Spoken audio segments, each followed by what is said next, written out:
उच्च शिक्षा, माध्यमिक शिक्षा तथा महिला और बाल विकास विभाग से जुड़े हुए सभी अधिकारीगण, बेसिक शिक्षा परिषद से जुड़े हुए सभी यहां पर अधिकारी और प्रधानाचार्यगण, शिक्षकगण, प्रदेश के सभी जनपदों से जुड़े हुए हमारे सभी माननीय जनप्रतिनिधि और बेसिक शिक्षा परिषद से जुड़े हुए सभी हमारे शिक्षक, प्रधानाचार्य और अन्य अधिकारीगण और उपस्थित भाइयों बहनों, प्रदेश के 1,91,00,000 बच्चों को उनके यूनिफॉर्म, बैग, स्टेशनरी, स्वेटर आदि के लिए डीबीटी के माध्यम से धनराशि अंतरण के आज के इस कार्यक्रम के अवसर पर मैं सबसे पहले बेसिक शिक्षा परिषद को इस पूरे कार्यक्रम के लिए हृदय से धन्यवाद देता हूं कि उन्होंने एक समय सीमा के अंदर अपने इस कार्यक्रम को आगे बढ़ाते हुए इस अभियान को तकनीक के साथ जोड़ करके प्रदेश के अधिक से अधिक बच्चों को स्कूली शिक्षा के साथ जोड़ने के अभियान के साथ आज इस कार्यक्रम को आगे बढ़ाया है। मैं इसके लिए उन्हें हृदय से धन्यवाद देता हूं। अप्रैल प्रथम सप्ताह में हम लोगों ने स्कूल चलो अभियान प्रारंभ किया था और मुझे प्रसन्नता है कि इस अवसर पर मुझे भी एक एस्पिरेशनल डिस्ट्रिक्ट श्रावस्ती में जाने का अवसर प्राप्त हुआ था। स्कूल चलो अभियान के अच्छे परिणाम आए। हम लोग पिछले 2 वर्षों से इस बात के लिए चिंतित थे कि आखिर कोरोना महामारी के कारण पूरी दुनिया तबाह हुई है, जनजीवन बुरी तरह प्रभावित हुआ है, जीवन का प्रत्येक तबका किसी न किसी रूप में इस महामारी की चपेट में आया है और उससे प्रभावित हुआ है। लेकिन इस सबसे अधिक प्रभावित क्षेत्रों में से एक है, वह है हमारी शिक्षा और उसमें भी बेसिक शिक्षा। मार्च 2020 में हम लोगों को लॉकडाउन में जाना पड़ा था और लॉकडाउन के साथ ही जब एक कार्यक्रम आगे बढ़ा तो स्कूल, कॉलेजेस लगभग बंदी की ओर चले गए थे। यद्यपि सरकार ने अपने स्तर पर प्रयास किए, दूरदर्शन के अनेक चैनल स्कूली शिक्षा की दृष्टि से बच्चों को उपलब्ध करवाने के लिए नए पाठ्यक्रम के साथ, नए कंटेंट के साथ प्रस्तुत भी किए गए। लेकिन उत्तर प्रदेश जैसे राज्य में, जहां पर एक बड़ा तबका ऐसा है जहां पर बच्चों की आर्थिक स्थिति, उनके परिवार की आर्थिक स्थिति ऐसी नहीं थी कि उनके पास टेलीविजन हो, उनके पास स्मार्टफोन हो या उनके पास कोई इस प्रकार के साधन हो जिसके माध्यम से वह इसको जान सकें, देख सकें और उस कार्यक्रम के साथ आसानी से जुड़ सकें। और फिर बेसिक शिक्षा परिषद की जो बेसिक शिक्षा की सबसे बड़ी बुनियादी आवश्यकता है वह कि वह एक ऐसी नाजुक उम्र है जहां पर बच्चे के लिए शिक्षक यानी अभिभावक के साथ साथ शिक्षक का व्यक्तिगत इंटरेक्शन बहुत आवश्यक होता है। और उस स्तर पर विगत 2 वर्ष पूरी दुनिया ने कोरोना महामारी के दौरान जिस भी परिस्थिति का सामना किया वह सबके सामने है। उन स्थितियों में जब हम लोगों ने स्कूल चलो अभियान इस वर्ष पुनः प्रारंभ किया तो मैं धन्यवाद दूंगा कि आज ये संख्या बढ़कर के 1,91,00,000 बेसिक शिक्षा परिषद के स्कूलों में पहुंची है, जिसमें ये बच्चे बेसिक शिक्षा परिषद के स्कूलों तक पहुंचने में सफल हुए। इन बच्चों के लिए uniform, bag, books suit, sweater, ये सभी चीज उपलब्ध हो जाए। 2017 के पहले मुझे प्रदेश के अंदर कई जनपदों में जाने का अवसर प्राप्त हुआ था और 2017 में मैं इस बात को देखता था कि पहले तो स्कूलों की स्थिति बहुत अच्छी नहीं थी। बहुत सारी जगह स्कूलों में भवनों पर बड़े बड़े पेड़ उगे हुए थे। कुछ जगहों पर ये पता ही नहीं लगता था कि ये विद्यालय है या कोई बाग है। झाड़ी के बीच में जैसे तैसे बच्चे स्कूल भी आते थे। कहीं शिक्षक है तो छात्र नहीं, कहीं छात्र है तो शिक्षक नहीं, कहीं भवन है। तो ये दोनों चीजें नदारद होती हुई दिखाई देती थी। बच्चों के लिए सेपरेट टॉयलेट नहीं थे, बालक और बालिकाओं के लिए पेयजल की व्यवस्था नहीं थी।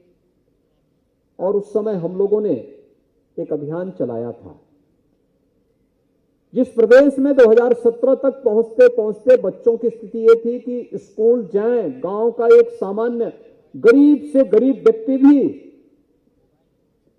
अगर उसके विद्यालय में प्राइवेट स्कूल किसी ने खोला है और वह एक सामान्य अभाव में चल रहा है,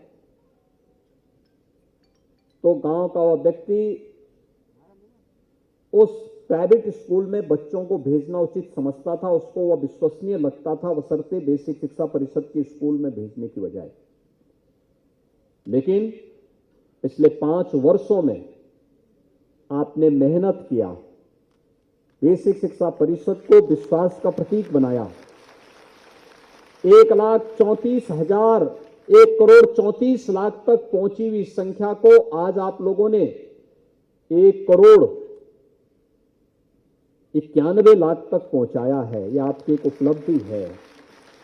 और इसमें स्कूल चलो अभियान, मुझे याद है जुलाई के प्रथम सप्ताह में हम लोगों ने 2017 में प्रारंभ किया था। 1,62,000 शिक्षकों की तैनाती बेसिक शिक्षा परिषद और माध्यमिक शिक्षा परिषद के स्कूलों में हम लोगों ने की। ऑपरेशन कायाकल्प के माध्यम से विद्यालयों में केंद्र और राज्य सरकार के साथ साथ जनप्रतिनिधियों ने, शिक्षा विभाग के अधिकारियों ने, पुरातन छात्रों ने, ग्राम पंचायत ने मिलकर के बुनियादी सुविधाएं दी और ऑपरेशन कायाकल्प में बहुत सारे विद्यालय आज दर्शनीय हुए। आज उन विद्यालयों में जाकर के कोई भी व्यक्ति अभिभूत होता है कि वास्तव में ये विद्यालयों की तस्वीर होनी चाहिए। मुझे याद है 2017 के पहले 60 से 70% बालिकाएं ऐसी थी जो नंगे पैर जिन्हें स्कूल आने के लिए मजबूर होना पड़ता था। बालकों में भी एक बड़ी संख्या ऐसी थी जो नंगे पैर स्कूल आते थे। जैसे तैसे स्कूल आ गए, लेकिन जब 2 यूनिफॉर्म, जूते, मोजे, स्वेटर, बैग आदि उन्हें मिलना प्रारंभ हुआ, आज बेसिक शिक्षा परिषद का हर बालक, बालिका, छात्र, छात्रा भी इस बात पर गौरव की अनुभूति कर सकती है कि मैं भी किसी पब्लिक और कॉन्वेंट स्कूल की तर्ज पर अच्छी शिक्षा प्राप्त करने का हकदार हूं। और अपने उस हक के साथ जब स्कूल जाता है, स्कूल में नया पाठ्यक्रम हम लोगों ने लागू किया, नए वहां पर जो अभिनव प्रयोग किए, नवाचार किए, आज उसका परिणाम भी हम सबके सामने देखने को मिल रहा है। और अभी मैं देख रहा था कि अनेक विद्यालयों को स्वच्छता के भारत सरकार से जुड़े हुए स्वच्छता विद्यालय, स्वच्छ विद्यालय पुरस्कार प्राप्त हुए हैं। इसी प्रकार से कायाकल्प विद्यांजलि का पोर्टल भी शुभारंभ यहां पर हुआ, लेकिन बहुत पहले से राज्य में अलग अलग विद्यालयों में इस प्रकार के कार्यक्रम पहले से प्रारंभ भी हुए हैं। इसके साथ ही आधारशिला क्रियान्वयन की संदर्शिका को भी यहां पर विमोचन आज अभी किया गया है। यह हम लोगों ने विगत वर्ष भी, इससे पहले भी इस कार्यक्रम को आगे बढ़ाया था। और साथ साथ एनसीईआरटी के विज्ञान और गणित के किट प्राथमिक विद्यालयों में और उच्च प्राथमिक विद्यालयों में भी इन्हें स्थापित करने की कार्रवाई भी हुई और आज भी इस किट को यहां पर कुछ प्रधानाचार्यों को प्रतीकात्मक स्वरूप हम लोगों ने यहां पर उपलब्ध करवाया है। दीक्षा ऐप के माध्यम से बच्चे कैसे पारंगत हो सकते हैं और कैसे इसका बेहतर उपयोग कर सकते हैं, यह भी हम लोगों ने देखा है। और निपुण भारत की तर्ज पर प्रदेश के अंदर बेसिक शिक्षा परिषद के विद्यालयों की व्यवस्था को निपुण भारत की तर्ज पर निपुण गांव, निपुण ब्लॉक, निपुण जनपद और निपुण प्रदेश की दिशा में अग्रसर होते हुए भी हम सब ने अपनी आंखों से इसको देखा है। एक बड़ी जिम्मेदारी है आपके ऊपर। याद रखना, मां बाप के बाद सबसे पहले किसी बच्चे का, सबसे पहले उसका किसी से संवाद होता है तो वह अपने आंगनबाड़ी से और बेसिक शिक्षा परिषद के स्कूलों से होता है। इसलिए मैंने यहां पर आज महिला विकास, बाल विकास और पोषाहार विभाग के मंत्री को भी और विभाग के सचिव को भी बुलाया है। माध्यमिक शिक्षा विभाग के मंत्री को और विभाग के अपर मुख्य सचिव को भी बुलाया है। उच्च शिक्षा विभाग के मंत्री को भी और विभाग के अपर मुख्य सचिव को भी बुलाया है, क्योंकि एक दूसरे के साथ जुड़ करके हम एक दूसरे का योगदान कैसे कर सकते हैं। और मेरा ये मानना है कि हम में से जितने लोग आए हैं वे किसी न किसी स्कूल से ही पढ़ करके आगे बढ़े होंगे और तब अपने जीवन के किसी एक पथ का चयन करते हुए हम लोगों ने अपने कार्यक्रमों को आगे बढ़ाया है। जीवन के अलग अलग क्षेत्रों में हम लोगों ने फिर वहीं से जो शिक्षा, जो संस्कार हमें प्राप्त हुए हैं, उन्हीं से जीवन की उपलब्धियों को हासिल करते हुए हम लोग जब आगे बढ़े हैं तो आज समाज के लिए कुछ योगदान देने में हम भी अपने स्तर पर प्रयास कर पाते हैं। और आप तो सौभाग्यशाली हैं कि जीवन की बेसिक शिक्षा की उस आवश्यकता की पूर्ति करने के सबसे बड़े वाहक के रूप में आपको उस महत्तर जिम्मेदारी का निर्वहन अपने स्तर पर करना है। 6 लाख से अधिक बेसिक शिक्षा परिषद के शिक्षक, शिक्षा मित्र और आंगनबाड़ी से जुड़े हुए हमारे जो आंगनबाड़ी कार्यकर्त्री हैं, उनके द्वारा जिस अभियान के साथ इस कार्यक्रम को चलाया जाता है, कैसे हम इसको और सहज सरल बना सकते हैं। याद रखना, आज का समय तकनीक का समय है। हमें तकनीक के साथ तो जुड़ना ही है, लेकिन साथ साथ अपनी भावनात्मक संवेदना को भी बच्चे के साथ जोड़ करके रखना होगा, तब आप आगे बढ़ पाएंगे, तब आप सफल हो पाएंगे।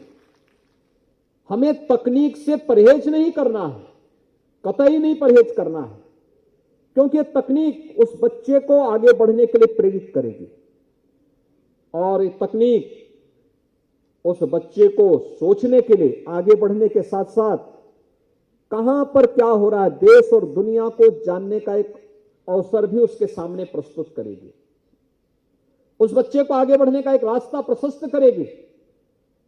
लेकिन साथ साथ जो संवेदना हम भावनात्मक रूप से उस बच्चे के मन में पैदा कर सकते हैं अपने समाज के लिए, अपने राष्ट्र के लिए, वह यही स्तर है जब आप इन भावनाओं से उस बच्चे को उत्प्रोत कर सकते हैं। आखिर ये हम सबका सौभाग्य है, देश अपनी आजादी का अमृत महोत्सव मना रहा है।